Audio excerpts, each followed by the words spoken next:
Here we go again on the crafted and tooled Caressive Shark Show.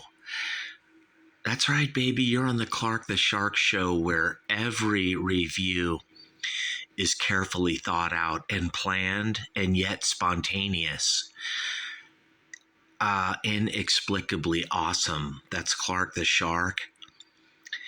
I'm an encyclopedia of rock and roll, you guys. I can't explain it. I can because, back in the South Bay, Redondo Beach, Torrance, Los Angeles County, California, baby. I, grew up in a dysfunctional household. And then I joined a band when I was, I joined probably 50 bands. By the time I was 18, I was in all these different bands around Torrance, you guys, playing drums. At first, even though I was a secret guitarist, you guys, only a few people knew that, but there were just a few who did. But I mainly became known as a drummer. Funny enough, drums were like the last instrument that Clark the Shark ever played. I was singing and playing guitar and writing music for years, from the time I was, like 13 or 12 or something, way back. And then in 1982, when I was 17, I had a whole studio downstairs in my bedroom, which was the middle room at 251 Paseo de Gracia, where later on my nephews Hagen and Forrest would live after my sister Kathy died in 1990. They came to live with us. One of the worst fates that could happen to them is they came to 251. Gosh, what a pity, what a bummer, what their lives could have been or might have been. They got exposed to people like my brother Doug and my brother Bert. It's funny, when I talked to Hagen today, he says he loves the memories of Bert.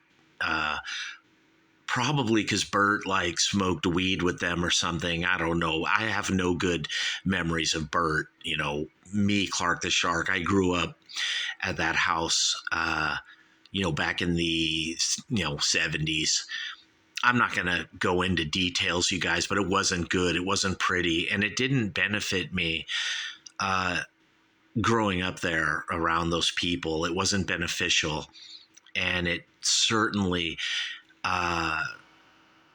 made my life fucking suck. I mean, I don't know how else to put it later on. I mean, I didn't know it at the time, what it was doing to me living at that house. And I remember growing up, I used to call the cops all the time when I was a kid, and they would come to my house and, back in the day, the Torrance cops are we got better things to do than monkey around with a bunch of white people in the Hollywood Riviera. I mean, how bad can it be? And then, there were a few times where the police came there and they realized, some bad shit was happening. And they started to put it all together. And I can remember a few confrontations, the Torrance police versus my dad on the front porch at 251 Paseo de Gracia. And it was really ugly and unfortunate. My dad used to take the sides of the older three brothers against me. I was just a little kid, 8, 9, 10. My dad never liked me or something. I don't know, you guys. I can't put my finger on it, but we didn't have a good rapport. Let's just put it that way, a relationship. I don't know the right word, but I would escape this whole situation by listening to bands like Rush and albums like Caress of Steel, you guys. And often Rush write, little ideas about Toronto, some kid growing up, subdivisions, in the backs of cars, in the shopping malls, all that Candy asked.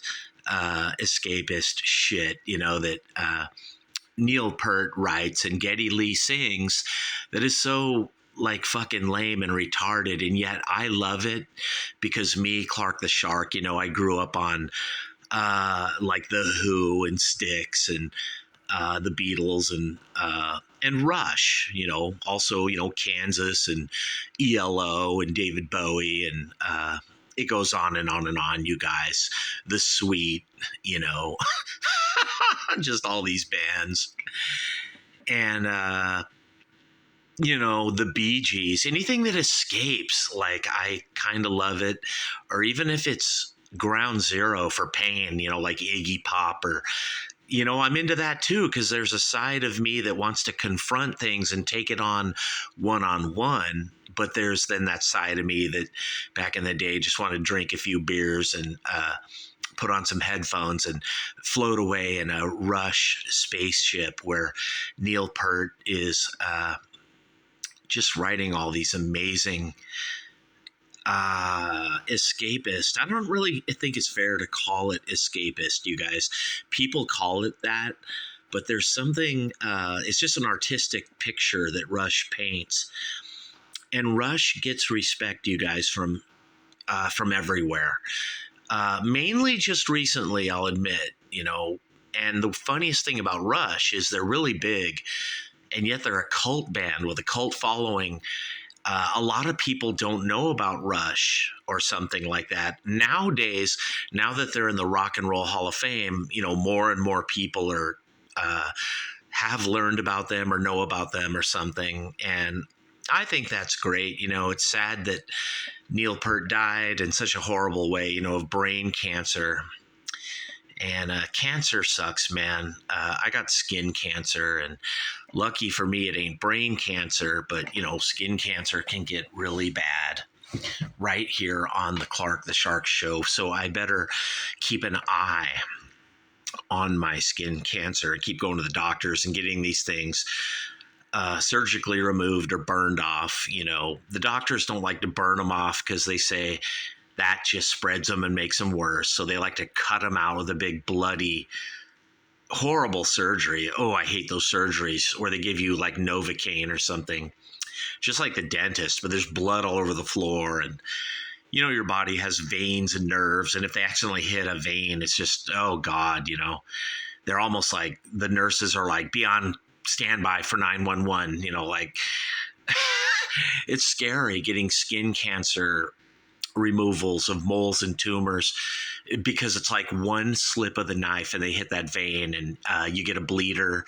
And it's like, who's that guy? Adam Sandler, or remember that movie, Something About Mary, where he got his, like stuck in the zipper?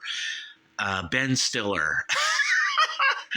Well, it's not that bad. It's not like getting your piece stuck in a zipper, but it's bad, you guys. It can turn into a bleeder like that. And I got one on my left wrist right now that I got to get removed. I know, because it keeps bleeding and it hurts. It's on the top of my left wrist, right near a big artery or a big vein. I'm not a doctor, but I can plainly see the mole or whatever it is, the bleeding tumor is sitting on a big vein.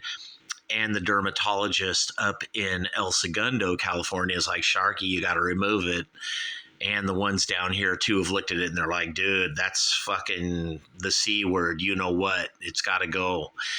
And I'm like, basal cell carcinoma, give me a break. People live with those for years.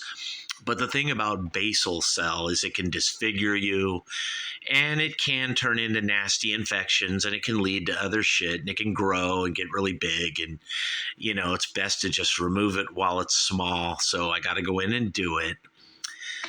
Unfortunately for Neil Peart, he got brain cancer. Like, I don't know how deep in, his brain it was, but he's gone, you guys. And,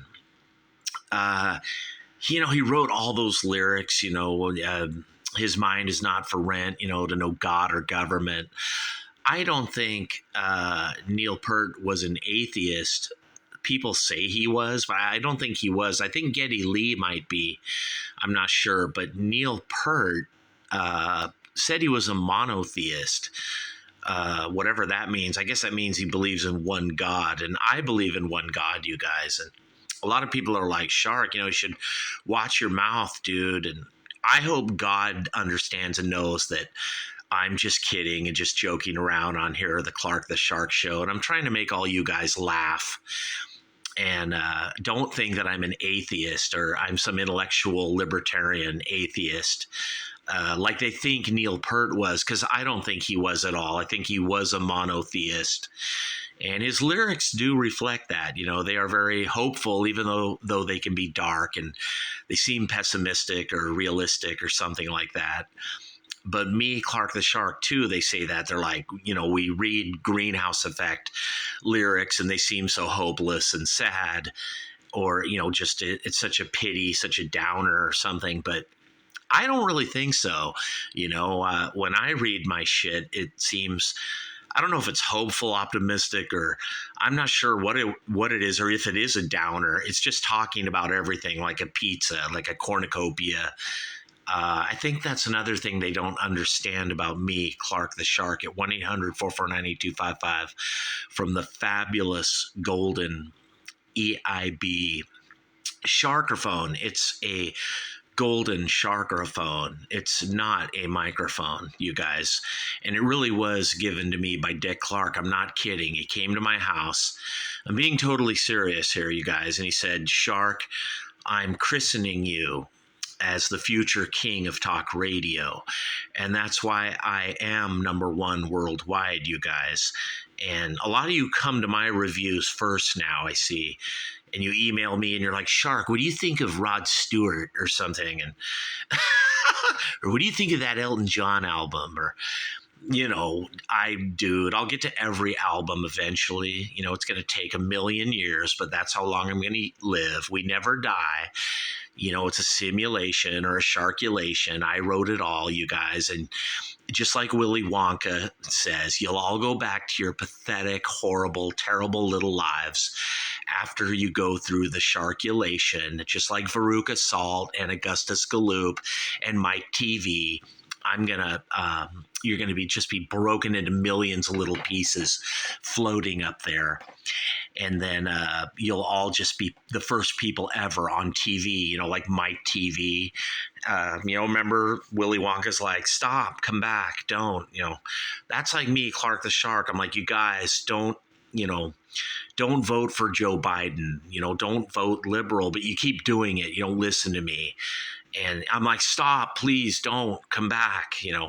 I know it's a waste of time to even talk to you guys or in politics, because people, the Democrats work on you young when you don't know anything, you haven't paid any taxes, and you're the perfect guinea pig for them to play with.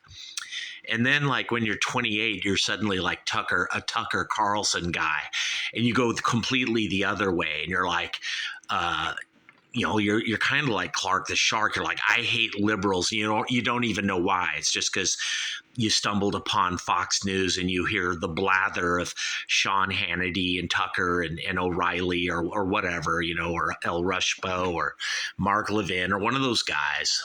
I want you to live life and learn why you should neither be a liberal or a Republican.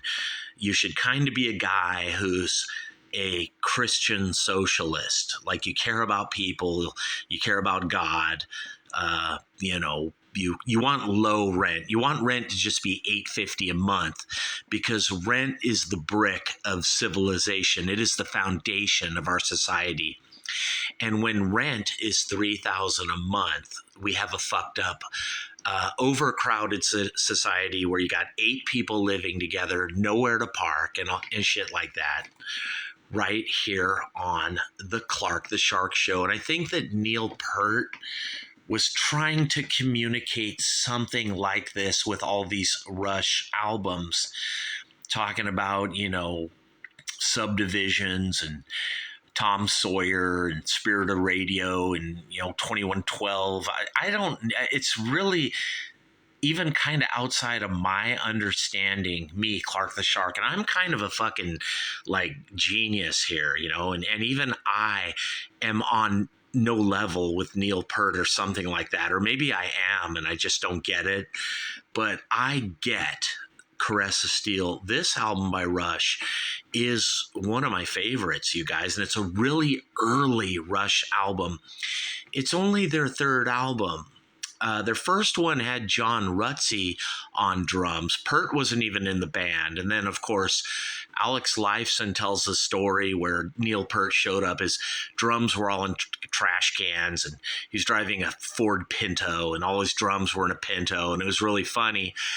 And then he started playing, and he's just playing all these triplets. He sounded like Keith Moon meets John Bonham meets Bill Bruford. And Alex Lifeson was like, I don't want this guy in the band. And he literally begged Geddy Lee not to hire. He's all, for one thing, he's not cool enough to be in our band.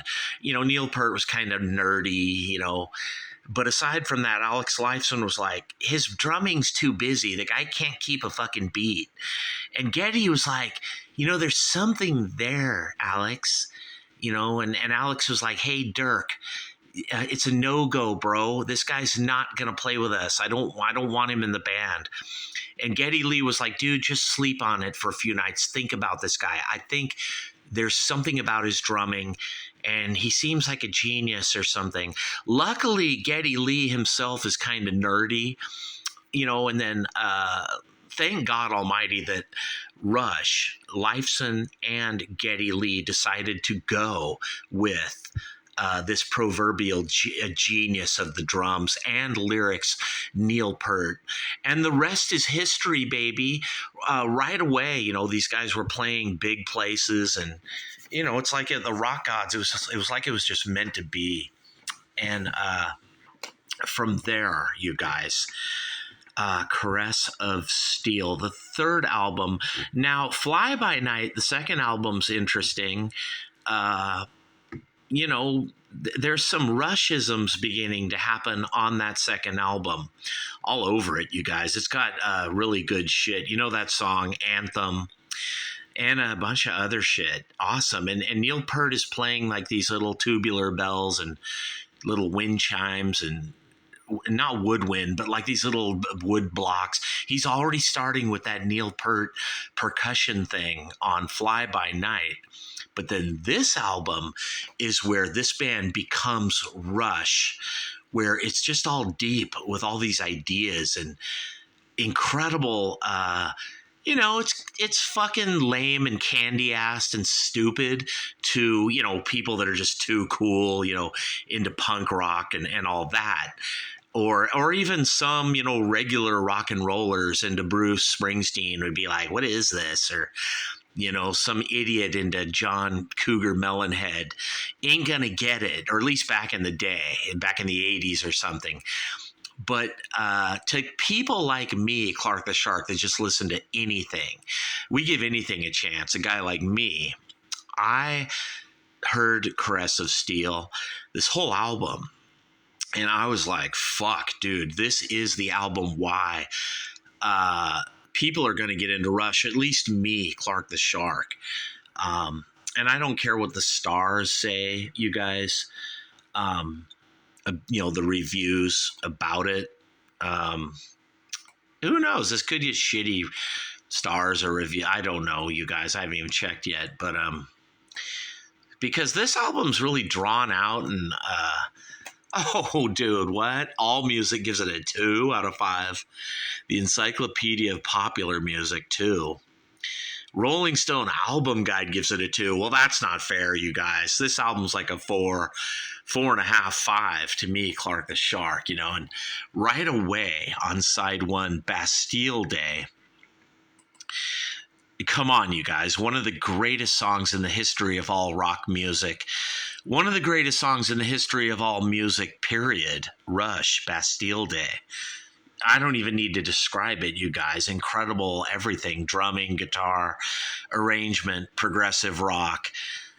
For whatever reason, they don't get the respect like that Yes and Emerson, Lake and Palmer and Jethro Tull and, a lot of the bands over in Europe get. but people do pack arenas for Rush more than the bands they get respect do or something. There's a big cult following, and there's even like a pop following. And like a top 40 Billboard chart following kind of people for this band, you guys.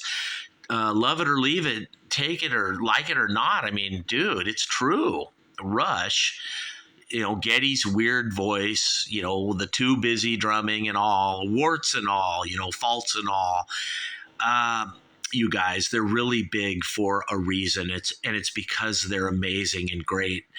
Absolutely a spectacular band. And I think I'm going bald. They can be funny and weird, and Lakeside Park, and but when they get into the Necromancer, track 4, side 1, it breaks down into this little rock opera, Into the Darkness, Under the Shadow, Return of the Prince.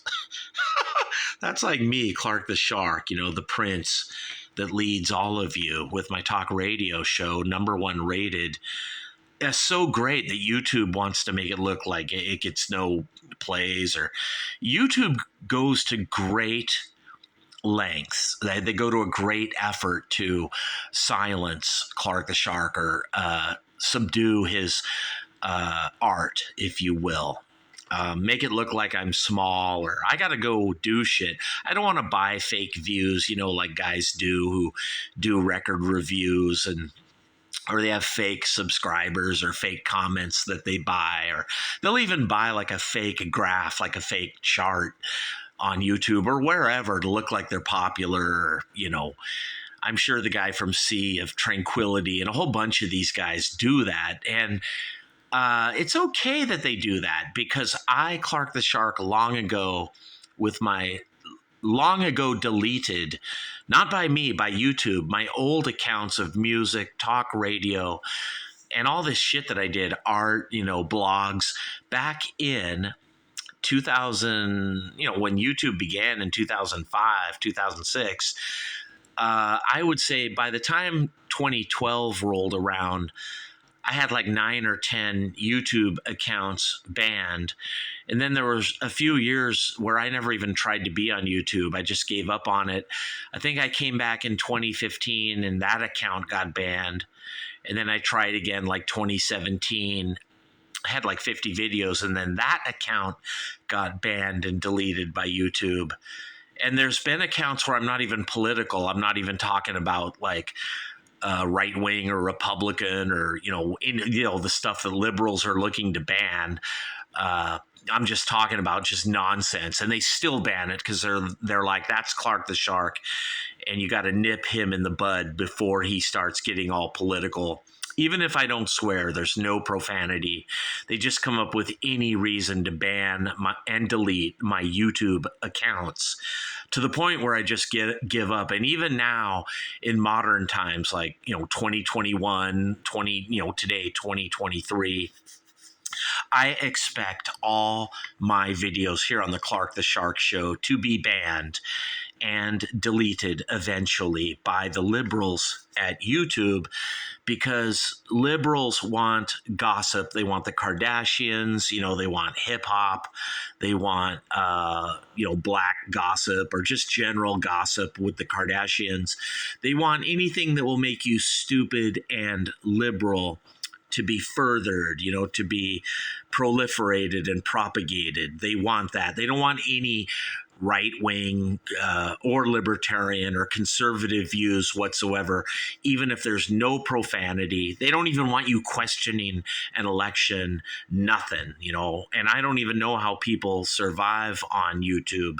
Now, I got to do clever things to remain on here. But then, then they have the disinformation police and just this weird shit that's like witchcraft, where, who is who to say what disinformation is? One man's disinformation is another man, like the liberals, what they call disinformation, we conservatives call the truth, and what we call disinformation, liberals call the truth.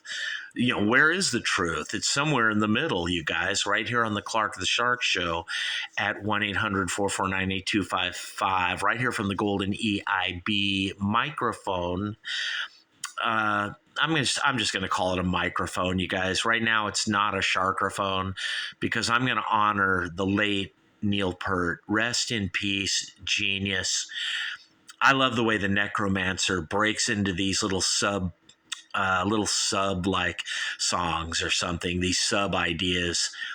And Rush are always doing shit like this, like they're just these corny, fucked up, weird things they do. The Fountain of Lamneth, trying to be like, I guess, Genesis, the Fountain of Salmacis in the valley. Just all this shit. Didax and Narpets. No one at the bridge. You get the idea, you guys. The Fountain. I actually had a musical project where I had to change the name of the Greenhouse Effect back in like 1994, 95 because of all that shit that happened in LA with BAM Magazine. So I had to get rid of that name Greenhouse Effect, and I changed it to Fountain. And kind of in honor of this song by Rush that takes up all of side 2 on Caress of Steel, the Fountain of Lamneth. Very interesting, long 1957. It's one song that takes up the whole fucking side. It's like a rock opera, when the Who did a quick one and Tommy, when the Who sell out, every band had to start being like, a quick one. Like the Jefferson Airplane, he did that one album that I just reviewed recently, and the Beatles, Abbey Road, and on and on and on it goes. Every band, Emerson, Lake and Palmer, yes, Jethro Tull, the Who themselves, some more. It just goes on. And of course, Rush and others. Everyone has to have long songs that are 22 minutes long and all that, you guys. Mainly because of the Who, Pete Townsend, a band that Rush loves, you guys. And they've covered like The Seeker and Summertime Blues. These guys are fanatics of the Who. Believe that one or not, it's true. Just like me, yours truly, your humble servant, DJ, MC, microphone guy, Clark the Shark. The most creative and interesting talk radio guy in America. Because come on, you guys, how many guys, know about politics and shit and all that and cooking, but then they can fucking review Rush, Caress of Steel, and not miss a beat and not miss a note. And I grew up with this music as a child, you guys. It was this thing I would listen to, and then my brother Doug would come down to the room with like an axe and rip my door off. And let me tell you guys a story one time, what happened down at 251 Paseo de Gracia. I had written all these songs, piles and piles, notebooks of original songs. And this guy threw them all in the trash. And not only that, he took my whole musical studio, all the wires and cables and tapes, and he put it on a pile. Luckily, he didn't bonfire it and burn it, but he just threw all that in the trash. And one day I was just kind of strolling along the front yard just by chance. It was weird, you guys. I was on my Strand Cruiser or something. And I never look in trash cans, ever. I'm not a trash picker. I don't do that. And for some reason, I was walking by the trash cans at 251. And for whatever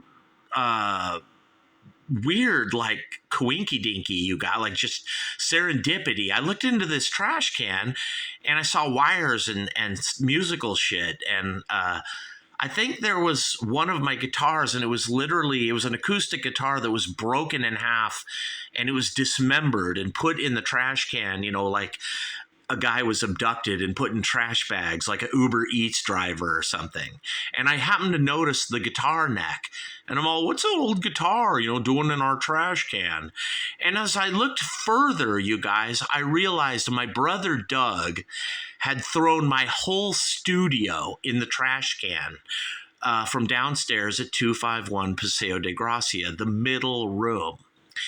And some of the trash cans had like rotten eggs and, you know, shit from the kitchen and old cantaloupes and fruit and rotting things. And I looked in those and I said, none of my music shit is mixed in with that. And I literally tore all these trash cans apart.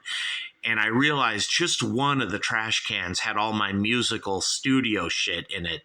So I grabbed the whole trash can and I drug it back downstairs to my room. And I went up again and back to those trash cans again that were sitting, waiting to be dumped. And when I ran up there, the trash man was there. And I'm all, dude, stop, hold on. And I looked through all those trash cans that he was in the process of dumping into the big Torrance trash, you know, the trash bin guy that comes on Thursday or whatever. And luckily there was none of my music or musical shit in there. I made absolute sure. And the one, I brought it all downstairs. So I got all my shit. I got it back down to my room. And I called the police. I'm like, dude, he threw all my shit away. And I remember the cops came to the house and they were like, this is stupid. You know, it's just nonsense. Who cares about your shit? But I did that mainly because I was afraid my brother was going to come again, dude. I had to make a statement. And he was going to try to throw my shit away again. And so, you know, I was like, you guys, cops, dude, if he comes in my room again, he's trespassing. You know, and they're like, yeah, if he comes in your room and touches your shit, you call us. And, you know, dude, I went through all the shit and I literally put my whole studio back together, piece by piece, that he had thrown in the trash can. And I found all my music, my tapes, cassettes, and all my songs and everything. And some of them had like water and like piss or something on them, or just moisture. And they were almost ruined, but fortunately I was able to salvage about 90% of it. I think some of it got ruined and was lost forever. But that's the fucking kind of shit I lived with at 251. And believe you me, you guys, that's just a small little piece of it. There's more shit, you guys, about that house that I will reveal right here on the Clark the Shark show over time. And, you know, why people respect or love or revere that guy, well, he can beat people up. That's not important, you guys. Clark the Shark can love you and be your friend or something, or, you know, be a shoulder to cry on. I don't know, dude, but I'm more of a fucking human being than that fucking guy, because I would never throw someone's art or music in the trash. That's like something a liberal, like a Democrat robot, AI-brained liberal would do at YouTube or Google. They delete and, you know, ban you if you don't agree with them, or even if you're a liberal yourself who doesn't completely goose step to their cue and agree with them even more. Right here on the Clark the Shark show. That's why, you know, Trump had to form his own thing and Elon Musk had to buy Twitter. And here's a funny little thing. Twitter is banning and deleting people now. And they've banned about 4 of my new Twitter accounts because they think I'm a liberal, I guess. Now, of course, you know, the old Twitter banned all my fucking shit. But I never thought that Elon Musk would be the kind of guy with his new X, you know, Twitter, to ban and delete accounts.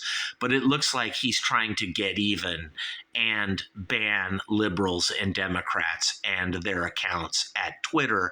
And I say, let everyone speak, even liberals, conservatives. Everyone has to have a voice, you guys. We got to knock off this banning, deleting, or tearing up people's music, or burning books, you know, like liberals want to do, or some conservatives at Fox, or whatever, you guys. Art is important. Music is important. You know, liberals up in Hollywood at record companies, you guys get a lot of tapes mailed to you and you don't agree with it politically, or, you know, you try to cover it up by saying, well, this music just isn't good enough. what it is they're looking for liberals to sign. They're looking for people who agree with the liberal Democrat goose step. Let's just be fucking honest here, you guys. If you're a conservative musician, you're never going to get a record deal. You got to start your own fucking shit like me, like I did Clark the Shark. And thank God that Rush was around way back in the 70s, probably before all this anti-conservative shit began, because Neil Peart is no liberal. Listen to his lyrics, you guys. And Rush really is no liberal band. These guys are cerebral. These guys are mental. That's why I think all the liberal critics for so long hated Rush. And then it took modern musicians to come forward and say, hey, you guys, you gotta fucking love Rush. Come on. I mean, Dave Grohl, I'm not a big fan of him. I don't fucking like that guy at all. But I will admit this. He came forward to the Rock and Roll Hall of Fame and he said, hey, you guys, put Rush in the fucking Rock and Roll Hall of Fame. And that's why Rush is in the Rock and Roll Hall of Fame. It's because of that douchebag Dave Grohl and all the pull he has. And in some weird twisted way, thank God for him.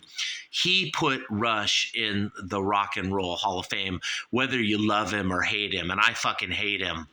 But then Rush, Geddy Lee, he had the pull to put Yes. John Anderson, Chris Squire, all those guys. He put them, Bill Bruford.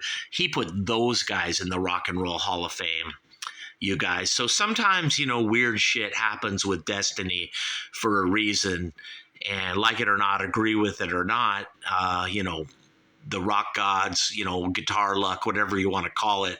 In hockey, they call it puck luck or hockey gods. Whatever it takes, baby, to get people who deserve into that piece of shit Rock and Roll Hall of Fame, Well, I don't even care about the Rock and Roll Hall of Fame. I just think it's fucking stupid nonsense, you guys. They should just get rid of all this shit, because not so coldly charted, forget the charts or who's number one or who's great and all that shit. It comes down to what the fans or people like me, Clark the Shark, what we like individually on an individual basis. And we like Rush, you guys, Caress of Steel, this progressive, melodic, atmospheric, technical, amazing drumming, amazing bass. The vocals are shitty, dude. I don't like Geddy Lee singing at all. But like it or not, the guy can hit high notes and he is unique. His silly helium voice is retarded and lame. And yet he's doing something totally unique that no one else does. And for that, I appreciate it. I don't think the guy can sing at all, but it's unique, you guys. That's what I fucking love. Is he sounds weird. He sounds like that guy in REO Speedwagon or there's guys with shitty voices like, today it's getting too shitty. You got guys like Anthony Kiedis or Billy Corgan or that guy in Blink-182 who can't sing at all. I mean, they're just annoying and they suck. And then the record labels would go, well, Shark, they're unique. And, fuck the record labels. They just... I don't know, dude. They sign who they agree with or something like that. I'm pretty sure right here on the Clark the Shark Show. And I want you to buy Rush Caress of Steel. If you're only 20 and you were born in 2003, right now is 2023. You were born 2 years after 9/11. I want you to buy Rush Caress of Steel. And don't do it, with in your brain that I know, dude, I don't want to support the record industry, MP3s, where they don't pay the artist much, and they take all the money. I don't, I know the record labels rip bands off and bands have to tour themselves to death, to make money, or they do make a lot of money, you guys, out on the road, and they become millionaires and all that, but it's hard work, it's a lot of trucks and tractor trailers and buses and Rush can tell you all about that, you guys. It's a tough life out there on the road. But maybe if the record companies would pay you more, maybe it wouldn't have to be like that. They're really greedy, they're bean counters. You know, when guys like Don Henley sue them or Tom Petty sues them, they're not kidding around. You know, I don't like record labels. They're really unfair. And I don't want people, you know, people have to buy music when bands are signed to the big four, you know, Sony or EMI or all those labels, you know, Geffen, MCA, UMG, all that shit, BMG, RCA. Unfortunately, a lot of your money when you buy CDs and MP3s, it goes to these fat cats up in Hollywood. Sadly, you guys. And it's almost like I want to tell you, rip these songs off the web for free. Don't buy these albums. But I want you to buy these albums so you get all the songs and you hear the albums the way, you know, the song order, the way the band meant for you, you guys. Because it's really important with an album like Rush, Caress of Steel, or 2112, or A Farewell to Kings or Hemispheres, you know, everything, you guys. It's important to buy the album. I don't want those fat cat fucking pieces of shit up in Hollywood making money, but what's the point? They're already millionaires and billionaires. You know, what can you do, right? But an album like Rush, Caress of Steel, it's important, I feel, for young people that are only 19 in 2023 to buy this album and get into this band, get into Rush. Especially if you have a shitty life, you know, people hate you and things like that. And, you know, we're a scrawny little pale albino kid in Wisconsin or Minnesota or Georgia or New York or Seattle or Denver or Toronto. I want you, subdivided kid, not so coldly charted. It's really just a question of your honesty. Yeah, your honesty. I want you to get into Rush, Caress of Steel, and buy this album. And you heard it on the Clark the Shark Show. Remember what to tell them, you guys, when you go to Spotify, Amazon, iTunes, and you support those piece of shit fat cats up in Hollywood. Oh, well, what can you do, dude? You do what you got to do if you want to get your hands on Rush, Caress of Steel, this third album from 1976, the album before 2112 that also came out in 1976, 2112, you guys. Two albums, two amazing albums in 1 year, by a busy, hardworking band, you guys, that were so incredible live. Man, bass playing and drumming that is tight, locked together like no other band in history. A very tight professional band that sounds exactly like their albums, and then they take it to another level and they embellish upon it.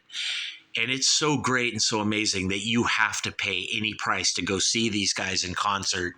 And believe you me, I, Clark the Shark from the Greenhouse Effect, from the Golden EIB Sharkerphone. Once again, it's a Sharkerphone, not a microphone. I had to see Rush like, I don't know, 21, 22 times.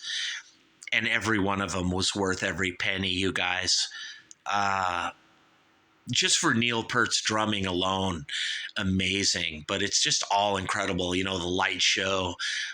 And then, you know, don't forget Alex Lifeson, because it's almost like he writes all the melodies. I don't think he does. I think Geddy writes some of it too. But all three of them, it's a democracy. All of them matter. They all do something important in the band.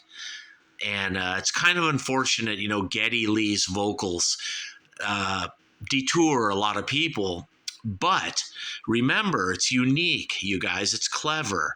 No one else sounds like that. Shitty it may be, he still hits notes. He's in, you know, for the most part, he's on key, in tune, and, you know, take it or leave it, love it or not, you know, like it or not, dude. There is no better band live, maybe no better band in the studio. One of my favorite bands and one of my favorite albums, Rush, Caress of Steel, baby. Make sure you buy it and you tell them You heard all about it on the Clark the Shark show, where you just got the only review of this album that you will ever want or that you will ever need, you guys. I'm serious. I'm not kidding around. Rush, Caress of Steel, amazing talent, amazing band. Top 10 band of all time, you guys. They're right there with The Who, The Stones, The Beatles, Led Zeppelin, David Bowie. Dude, top 10 bands, Rush is in there, you guys.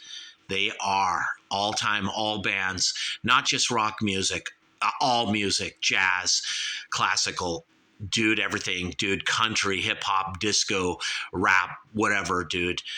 I don't fucking care. Polka, Rush is in the top of all music, you guys. That's the review from Clark the Shark. I give Rush, Caress of Steel a 5, and it only matters what I, Clark the Shark, think.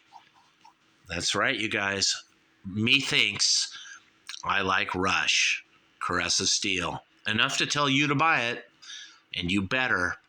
And remember where you heard it, people. And I'm out of here. Peace.